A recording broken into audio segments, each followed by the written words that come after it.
पूरन, पेट सफा तो हर रोग दफा। सेवानिवृत्त कार्मिक समन्वय समिति के प्रतिनिधिमंडल की मुलाकात, पेंशन गोल्डन कार्ड की समस्या के समाधान की मांग। सीएम धामी ने समुचित कार्रवाई का दिया आश्वासन।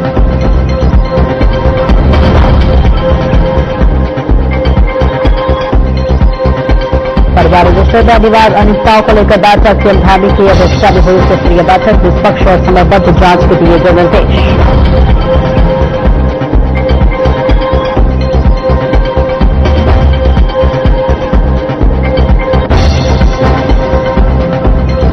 बाबाधाम में 9 साल की पहली बर्फबारी के चलते पुनर्निर्माण कार्य प्रभावित, ऊंचाई वाले इलाकों में बर्फबारी जारी रहने की संभावना।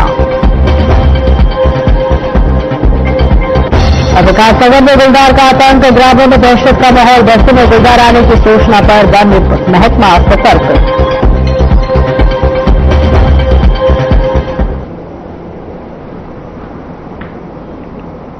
नमस्कार, स्वागत है आपका। मैं हूं आपके साथ सपना दीपक मदेशिया। बुलेटिन का आगाज करेंगे।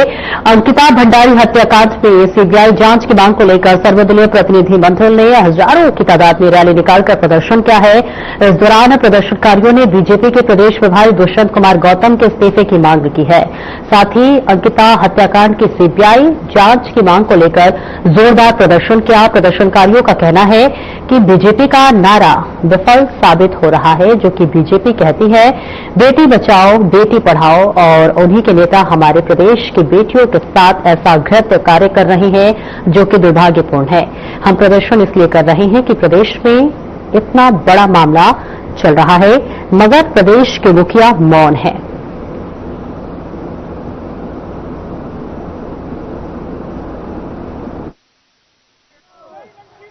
देखिए, ये एक संयुक्त मोर्चा यहाँ पर आया हुआ है, संयुक्त संगठन यहाँ पर आए हुए हैं। इसमें तमाम राजनीतिक दल हैं, इसमें तमाम सामाजिक संगठन हैं, इसमें तमाम सिविल सोसाइटी के लोग हैं और स्वतः स्फूर्त यहाँ जनता आई हुई है, यहाँ मातृशक्ति आई हुई है, युवा शक्ति आई हुई है। किस लिए?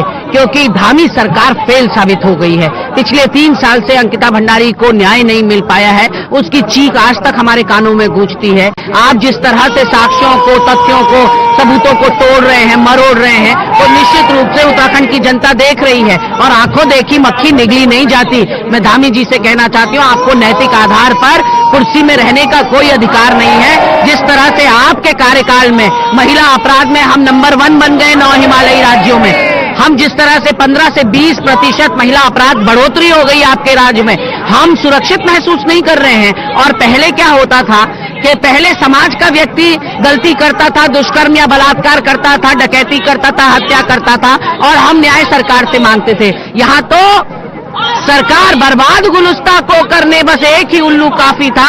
यहाँ तो सरकार की हर शाख पर उल्लू बैठा है, अंजामे गुलिस्ता क्या होगा। और शहर के कुसुमखेड़ा इलाके में राधिका ज्वेलर्स चोरीकांड का पुलिस ने खुलासा कर दिया है। एसएसपी मंजुनाथ टीसी ने प्रेस कॉन्फ्रेंस में बताया कि पुलिस ने इस चोरी में शामिल 4 शातिर आरोपियों को गिरफ्तार किया है, जबकि अन्य की तलाश जारी है। बताते चले कि गिरफ्तार आरोपियों में नेपाल, महाराष्ट्र और झारखंड के रहने वाले गिरोह के सदस्य शामिल हैं, जिनमें गिरोह का मुखिया सरगना झारखंड निवासी मकसूद और महाराष्ट्र निवासी तनवीर है। पुलिस ने आरोपियों के कब्जे से 54 ग्राम सोना और 7.25 किलोग्राम चांदी के जेवरात बरामद किए हैं, जिनकी कीमत लगभग 22 लाख रुपए है। और इसके अलावा बोलेरो गाड़ी भी जब्त की गई है। पुलिस ने सीसीटीवी फुटेज के आधार पर आरोपियों तक पहुंचने में सफलता हासिल की है। और इस बीच आपको बता दें कि फरार आरोपियों को भी जल्द गिरफ्तार करने का भरोसा दिलाया है।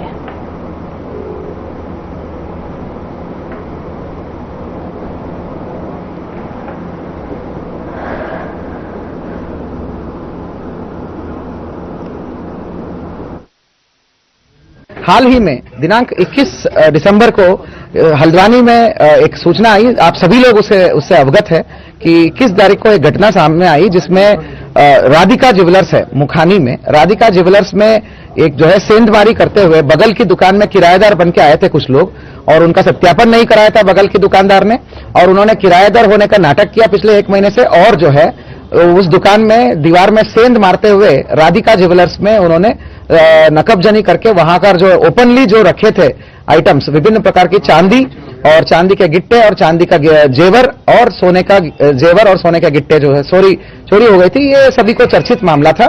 उस दिन से ही हमने एसआईटी को एक्टिवेट किया था।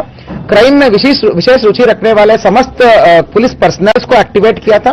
इस पूरी घटना में एसआईटी बना के एसआईटी का हेड हमने मनोज कत्याल एसपी हल्द्वानी को बनाया था। बहुत बड़ी टीम थी, मैं उस दिन भी बता रहा था, मोर देन 20+ टीम थी। उस घटना में हमें आज सफलता प्राप्त हुआ है। 19 और 20 की मध्यरात्रि विदेश भेजने के नाम पर लोगों से लाखों रुपए की ठगी करने वाले फरार आरोपियों पर आखिरकार ऋषिकेश पुलिस ने शिकंजा कस लिया है। जो यहां आपको बता दें कि कोतवाली ऋषिकेश पुलिस ने लंबे समय से फरार चल रहे 3 नामजद आरोपियों को गिरफ्तार कर जेल भेज दिया है और इन आरोपियों में शामिल सुमेंद्र चौहान पर पहले से ही कई थानों में धोखाधड़ी के मामले दर्ज है और काफी समय से पुलिस को चकमा दे रहा था। ऐसे में एसएसपी देहरादून के निर्देश पर जनपद में चलाए जा रहे फरार आरोपियों की धरपकड़ अभियान के तहत पुलिस टीमों ने लगातार दबिश और चेकिंग के बाद इस कार्रवाई को अंजाम दिया। इसके साथ ही साथ इस क्रम में एक आरोपी प्रकाश चौहान को श्यामपुर क्षेत्र से गिरफ्तार किया गया और अब पुलिस आरोपियों से पूछताछ कर रही है और इस बीच ठगी के नेटवर्क और अन्य पीड़ितों की जानकारी जुटा रही है।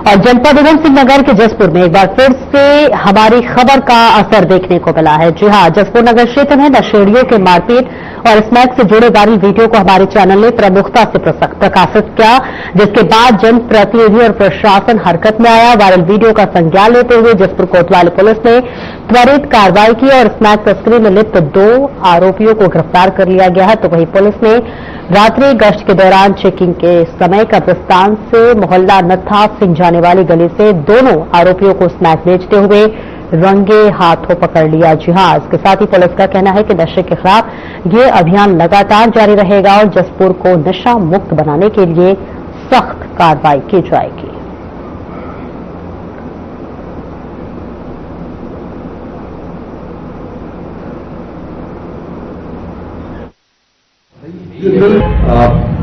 देखिए, लगातार पुलिस नशे की कारोबार में लगे हुए लोगों के खिलाफ, नशे का सेवन करने वाले और उसका विक्रय करने वाले लोगों के खिलाफ कार्रवाई कर रही है। आपने विगत दिनों देखा भी होगा, बड़ी संख्या में नशीले इंजेक्शन लगातार यहाँ उधम सिंह नगर में पकड़े गए हैं, बड़े पैमाने पर पकड़े गए हैं। कल भी जसपुर में स्मैक के कारोबार में लगे हुए 2 लोगों को अरेस्ट किया गया है। ये कार्रवाई निरंतर प्रचलित है और चलती ही रहेगी, क्योंकि ये प्रक्रिया निरंतर चलने वाली है। यहां मैं आम जन से, आम लोगों से ये अपील जरूर करना चाहूंगा कि देखिए, कोई भी अगर कोई उपयोगी जानकारी, महत्वपूर्ण जानकारी नशे के संबंध में, नशे का कारोबार करने वाले, नशे का सेवन करने वालों के संबंध में रखता है।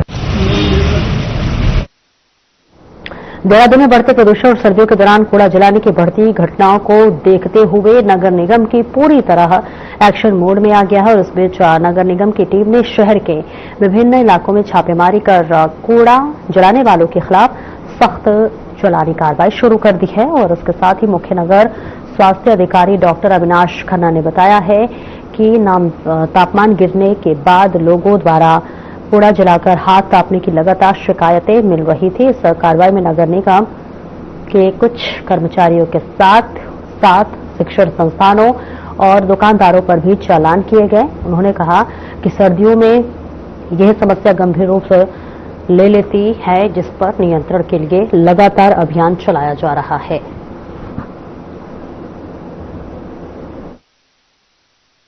देखिए, पिछले दिनों काफी जैसे थोड़ी सी टेम्परेचर और काफी गिरा है, उसके संदर्भ में मैं कहना चाहूंगा कि कई जगहों पे जो है शिकायतें मिल रही थी कि कूड़ा खुले में जला के लोग जो है उसका इस्तेमाल जो है हाथ सेकने में, तापने में लगा रहे।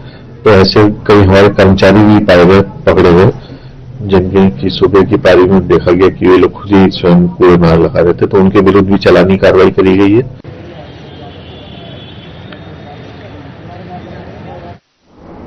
उत्तराखंड में खनन को लेकर सियासी घमासान तेज हो गया है। कांग्रेस प्रदेश प्रवक्ता डॉक्टर प्रतिमा सिंह ने राज्य सरकार की नीतियों पर सवाल उठाते हुए आरोप लगाया है कि खनन के नाम पर पर्यावरण और जनहित से खिलवाड़ किया जा रहा है। जी हां, इसके साथ ही उन्होंने कहा कि सत्तारूढ़ दल के नेता और पूर्व मुख्यमंत्री तक सदन में खनन पर सवाल उठा चुके हैं, जबकि विधायक खुद खनन ट्रॉलियां रोकने को मजबूर है। जहां डॉक्टर सिंह ने कहा है कि जब खनन पर हाई कोर्ट सवाल उठा रहा है तब सरकार तथाकथित सुधारों की बात कर रही है।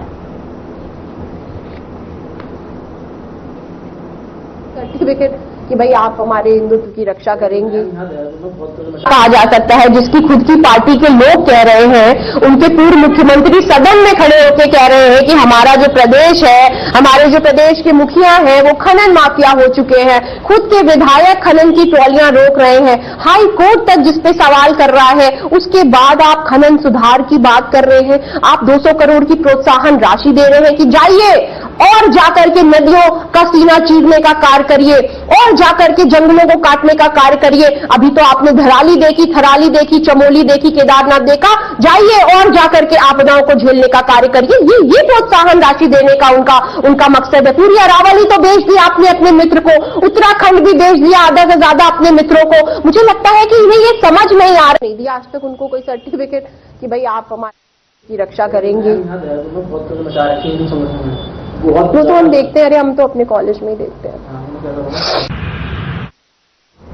अंकिता भंडारी हत्याकांड में अब तक कई सवालों के जवाब न मिलने से नाराज महिला कांग्रेस ने सरकार और रियबकेश्वर विधायक रेणु बिष्ट के खिलाफ मोर्चा खोल दिया है। इस बीच आपको बता दें कि महिला कांग्रेस प्रदेश अध्यक्ष ज्योति रौतेला के नेतृत्व में कांग्रेस कार्यकर्ताओं ने ऋषिकेश में विधायक के आवास पर घेराव करने का प्रयास किया, इस पर लेकिन पुलिस ने उन्हें रास्ते में ही रोक दिया। इसमें आक्रोशित महिलाओं ने सड़क पर बैठकर नारेबाजी की और आरोप लगाया कि सरकार सवालों से बचने के लिए पुलिस का सहारा ले रही है। ज्योति रौतेला ने कहा कि विधायक रेणु बिष्ट ने आज तक हत्याकांड पर चुप्पी साध रखी है।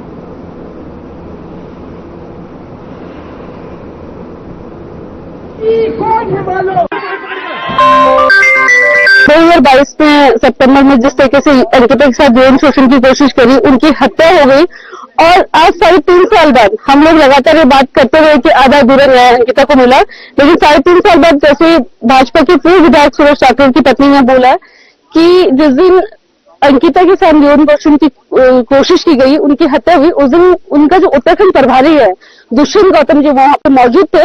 करती हूँ कि आप हमारी आवाज को बुलंद करने के लिए यहाँ पहुंचे हैं।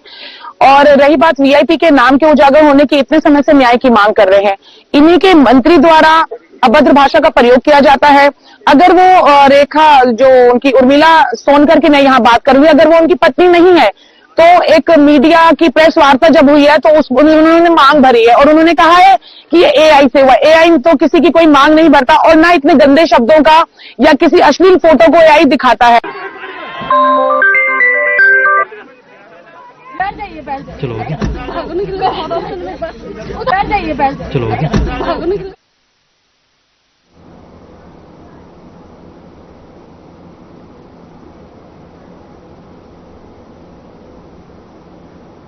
और एक छोटे से ब्रेक के लिए रोकेंगे, चल लौटते हैं।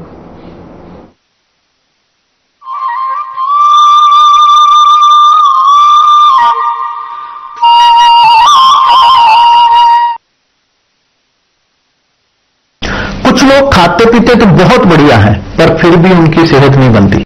पिचके हुए गाल हैं, हड्डियां निकली हुई हैं, पैंटें ढीली हैं, कपड़े जचते नहीं, कोई पर्सनैलिटी नहीं। ऐसे लगता है इधर से खाए जा रहे हैं, उधर से निकले जा रहा है, क्योंकि उनका पाचन तंत्र खराब है। और जब तक के पाचन तंत्र दुरुस्त नहीं होगा, वो जितना मर्जी अच्छे से अच्छा खा ले, उनकी सेहत नहीं बन सकती। इसलिए हमारी संस्था सन्यासी आयुर्वेदा ने एक ऐसी दवा का निर्माण किया है जो कि आपके लिवर को, आपके पाचन तंत्र को दुरुस्त करने का काम करती है, ताकि आप जो भी खाएं उसका पूरे का पूरा निचोड़ आपके शरीर को लगे, आपकी भूख बढ़े, खाया पिया सही से लगे, नया खून बने, हड्डियों हड्डियों में जान आए, वजन बढ़े और आप मोटे तगड़े खूबसूरत पर्सनैलिटी के मालिक बन जाएं। सिर्फ 655 रुपए की पूरे 1 महीने की दवा होती है और आप इसे घर बैठे 01145454545 पर फोन करके दवा मंगवा सकते हैं। क्या रंग खिला, क्या रूप सजा, मैंने ही नहीं दुनिया ने कहा।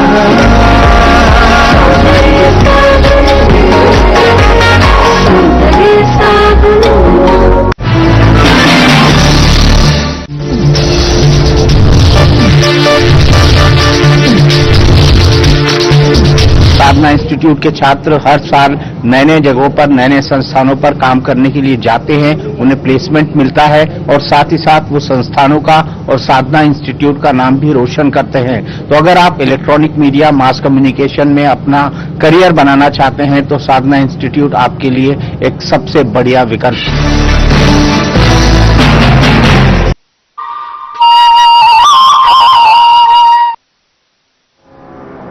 ब्रेक के बाद एक बार फिर से स्वागत है आपका। खबरों में आगे बढ़ेंगे। जसपुर क्षेत्र में अवैध नशे की बिक्री लगातार बढ़ती जा रही है। वहीं स्थानीय लोगों का आरोप है कि पुलिस इस पर कोई भी ठोस कार्रवाई नहीं कर रही है।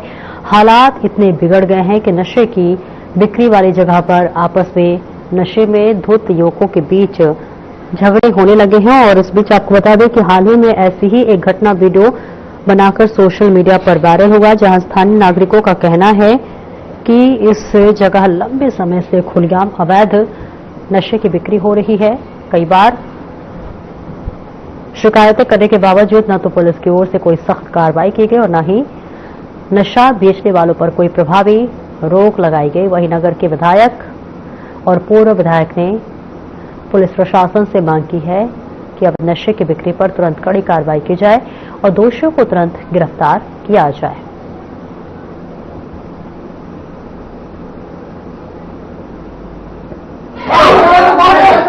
रात 11:30 बजे तो सोने नहीं देते हैं, रिंगा माँ बहन की गाली देते हो जाते हैं, मुंडे बसे निकलते आगे जाते हैं, मोर्चे ही दिखती है। हाँ तो लाइन में नहीं दिखती, इस बार लाइन में आगे जाती दिखती है। इस मैच की वजह से सारा झगड़ा हो पा रहा है और कोई बात नहीं है। मैच भी बंद हो जाना तो नहीं होगा। इसके ऑडियो पहले भी उठाया था मगर यही लोग नहीं मानते हैं, तो क्या करें। वो वीडियो मेरे द्वारा भी देखा गया और उसमें साफ वो स्मैक की पुड़िया खोलते हुए दिखा रहे हैं और मोनू का नाम ले रहे हैं कि हमने उससे लिया, क्योंकि ये बहुत ही निंदनीय काम है। और पुलिस प्रशासन हो या कोई सा भी प्रशासन हमारा या सरकार हो, इसकी तरफ उसे ध्यान देना चाहिए। नहीं तो उड़ता पंजाब, मैं पहले से बोलता रहा हूं कि हमारा क्षेत्र उड़ता पंजाब बन जाएगा। ये कहावत कभी पंजाब के लिए थी और ये बहुत ही, क्योंकि अगर कल की घटना, रात की घटना मुझे लग रही है, उसमें अगर रात की घटना के बाद अभी तक वो गिरफ्तारी नहीं हुई है तो मैं समझता हूं कि इसके संज्ञान प्रशासन नहीं लिया है, तो इसका जिम्मेदार प्रशासन है। भारत सरकार हो चाहे उत्तराखंड सरकार हो, उनकी लगातार कोशिश हो रही है कि जो ये नारकोटिक्स से रिलेटेड नशा है, केमिकल नशा, उस पर रोक लगनी चाहिए, क्योंकि हमारी भावी पीढ़ी से बर्बाद होती आ रही है। और इस पर वो काफी कार्रवाई राष्ट्रीय स्तर पर भी और हमारे प्रादेशिक स्तर पर काफी प्रभावी कार्रवाई हुई है। फिर भी ये भी सच्चाई है कि इस तरह का कारोबार शहर में और क्षेत्र में चल रहा है। अभी वीडियो सामने आई है और मैंने तो स्पष्ट रूप से कहा है कि हमारे पिकेट जो होती है पुलिस की, उसकी व्यवस्था हर मोहल्ले की है और जो संबंधित वहां पर कांस्टेबल्स हैं या हमारे हवलदार हैं, इसकी कार्रवाई होगी नहीं होगी। विश्व प्रसिद्ध केदारनाथ धाम में नए साल की पहली बर्फबारी जारी है। बर्फबारी के बाद बाबा केदार का धाम सफेद चादर में लिपट गया है। वहीं बर्फबारी के चलते पुनर्निर्माण कार्य भी प्रभावित हो गए हैं और ऐसे में केदारनाथ धाम में अब लगातार जो मौसम है वो खराब होता हुआ नजर आ रहा है। मौसम विभाग की माने तो ऊंचाई वाले इलाकों में बर्फबारी जारी की संभावना है और ऐसे में केदारनाथ मंदिर परिसर और आसपास की चोटियां पूरी तरह से बर्फ से ढक गई हैं, जो स्वर्ग जैसा मनोरम नजारा पेश कर रही हैं।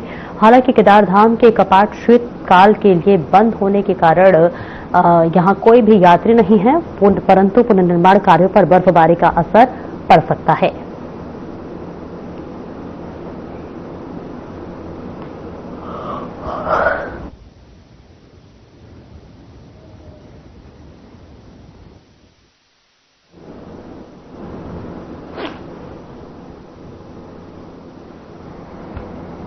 एसएसपी अजय सिंह की सटीक रणनीति से दिल्ली का अंतर्राज्यीय नक बचवन गिरोह दून पुलिस की गिरफ्त में आ गया है। जहां पुलिस ने घटना में शामिल 3 शातिर चोरों को गिरफ्तार किया है। चोरों के कब्जे से घटना में चोरी की गई कार, नकदी, ज्वेलरी और घटना में प्रयुक्त तमंचे, खोखरी, चाकू सहित अन्य सामान बरामद किया गया है। और घटना का खुलासा करते हुए एसएसपी अजय सिंह ने बताया कि पीड़ित की तहरीर के बाद ये कार्रवाई की गई है।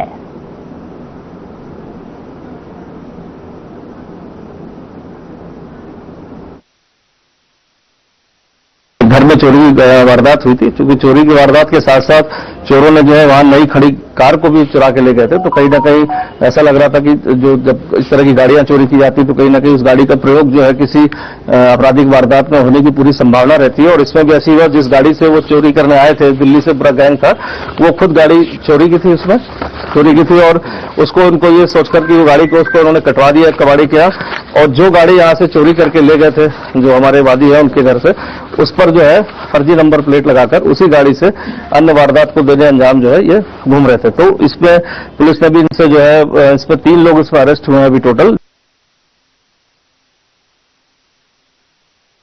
और आगे बढ़ेंगे। विकासनगर के शंकरपुर के बाद छरबा गांव में गुलदार की दस्तक देखने को मिली है, जिसमें ग्रामीण दहशत में है। और तो वहीं गुलदार की बस्ती के करीब आने की सूचना पर वन महकमा भी सतर्क हो गया है। इस बीच आपको बता दें कि कुछ समय पहले यहां गुलदार ने बकरियों को निशाना बनाया था, जिसके बाद अब छरबा गांव में भी जंगल और बस्ती के करीब गुलदार दिखाई दिया है।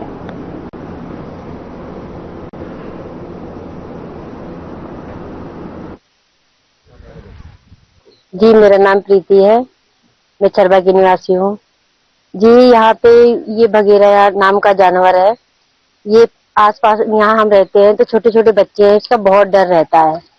क्योंकि जैसे कि घर में हम अकेले रहते हैं, कभी कभी हस्बैंड नहीं रहते, भाई रात में इधर उधर भी जाना भी पड़ जाता है, पानी लगाने, कहीं कुछ करने, तो छोटे छोटे बच्चों के साथ और हमारे साथ बहुत डर रहता है। हमारे पास मतलब गाय है, गायों के बच्चों को उठा ले जाते हैं, कुत्ते के बच्चों को ले जा लेते, कुत्तों को ले जा लेते हैं।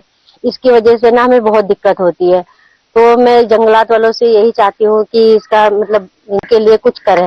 ये यहाँ पे गुलदार वगैरह आते रहते हैं, अपना दावादी है, बच्चे हैं छोटे, और पशु वगैरह का खतरा है, उठा के ले भी गए, ऐसा नहीं। उसके बाद हमने जंगलात वालों को सूचना दी और गश्त भी चल रही है यहाँ पे। तो और किस तरह खतरा है जंगली जानवरों के? बच्चे वो छोटे हैं, जैसे हम घर पर कोई नहीं रहता, बच्चे खेल रहे उठा ले जाए। कुछ दिन पहले आपको पता भी लगी होगी, शंकरपुर में एक कांड हुआ था, तो इस तरह का खतरा बना हुआ है।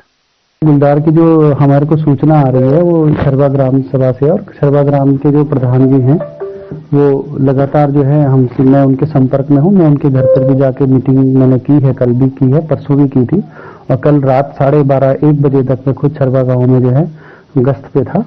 और क्योंकि जिन घरों में जहाँ से सूचना आ रही है वो बिल्कुल जंगल से लगे हुए हैं, तो मैं जो है निश्चिंत करना चाहता हूँ स्थानीय जनता से कि बिल्कुल भी जो है घबराने की आवश्यकता नहीं। वन विभाग जो है तत्परता पर जो है आपके साथ है, और जो भी उचित कार्रवाई होगी मैं उचित स्तर को शीघ्र ही जो है लिखने की कार्रवाई कर रहा हूँ। साथ ही अभी मैंने जो है 3 टीमें उसके लिए बनाई हुई, जो अभी भी मतलब अभी हम बात कर रहे हैं तो अभी भी मेरी एक टीम वहाँ पर जो है निगरानी में है। और रात को भी जो है मतलब 9 से लेके 12 बजे तक और 12 बजे से लेके सुबह 6 बजे तक स्वयं मैं रहता हूँ।